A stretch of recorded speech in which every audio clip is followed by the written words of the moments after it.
কারখানার ভেতরে গর্জে উঠছে বিশাল যন্ত্রের শব্দ। লাল আগুনে গরম লোহা যেন জ্বলন্ত লাভা নদী।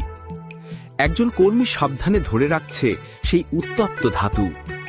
মেশিনের নিচে ঢুকছে চাপ, এক আঘাতে নতুন আকার নিচ্ছে লোহা। ধীরে ধীরে গলে যাচ্ছে পুরনো ধাতব রূপ, আর জন্ম নিচ্ছে নতুন শক্তি, চাকার মতো রিং, যা ঘুরবে কোনো বিশাল মেশিনে, হয়তো ট্রেনের চাকায় বা ইন্ডাস্ট্রিয়াল টারবাইনে। জল পড়ছে, ধোঁয়া উঠছে, কিন্তু থামে না কাজ।